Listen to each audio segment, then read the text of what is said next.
बच्चों, चलिए प्रश्न पढ़ते हैं। कक्षकों की ऊर्जा के संबंध में निम्न में से कौन सा कथन सही नहीं है। हमें यहाँ पर प्रश्न के 4 विकल्प दिए हुए हैं। ए, किसी कक्षक के लिए n+l का मान जितना कम होता है उसकी ऊर्जा उतनी ही कम होती है। बी, समान उपकोष में कक्षकों की ऊर्जा परमाणु क्रमांक में वृद्धि के साथ कम होती जाती है। सी, एस कक्षक की ऊर्जा पी कक्षक की ऊर्जा से कम होती है तथा पी कक्षक की डी कक्षक की तुलना में कम होती है।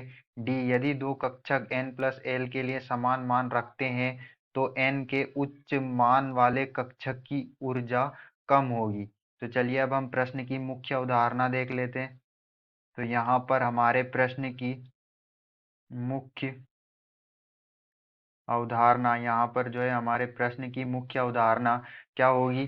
तो जो हमारी किसी कक्षक की ऊर्जा जो है वो निर्भर करती है n+l के मान पर। तो किसी कक्षक का जो n+l का मान है, यहाँ पर n हमारी मुख्य क्वांटम संख्या है और l द्विगांशी क्वांटम संख्या, वो जितनी अधिक होगी कक्षक की जो ऊर्जा है वो भी उतनी अधिक होगी। यदि अगर हमारा n+l का मान जितना कम होगा तो हमारी जो ऊर्जा होगी वो भी उतनी कम होगी।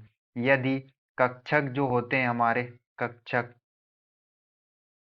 जो है क्या समान कक्षक में अगर समान जो है n+l का मान रखते हैं, n+l का जो मान है वो क्या रखते हैं कक्षक, अगर उन दो कक्षक जिसमें n+l का मान क्या हो समान हो तो जो ऊर्जा होती है, जो ऊर्जा वो उस कक्षक की ज़्यादा होती है जिसमें n का मान ज़्यादा हो। यदि दो कक्षक मान लेते हैं हम a और b, तो यदि हमारे एक कक्षक का n का मान ज़्यादा है तो जो हमारा एक कक्षक होगा की ऊर्जा भी क्या होगी, उसकी ऊर्जा भी क्या होगी ज़्यादा होगी किससे, कक्षक जो b है उससे। क्योंकि अगर n+l का मान समान होता है इसी दो कक्षक के लिए, जैसे हमने a और b मानते हैं, अगर दोनों का जो मान क्या है समान है n+l का, तो जो ऊर्जा होती है जिसमें n का मान ज़्यादा हो उस कक्षक की जो ऊर्जा क्या होती है, उस कक्षक की ऊर्जा क्या होती है यहाँ पर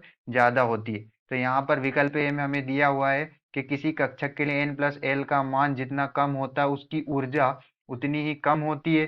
तो यदि हमारे n+l का मान कम होगा तो उस कक्षक की ऊर्जा भी क्या होगी, कम होगी। तो यहाँ पर जो विकल्प कथन ए या क्या है सही है।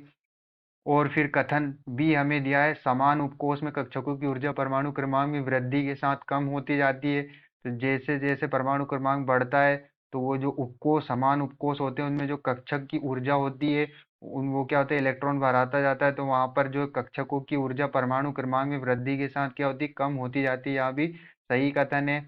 एस कक्षा की ऊर्जा पी कक्षक की ऊर्जा में कम होती है, हमें यहाँ पर विकल्प सी में दिया है, तथा पी कक्षक की डी कक्षक की तुलना में कम होती है।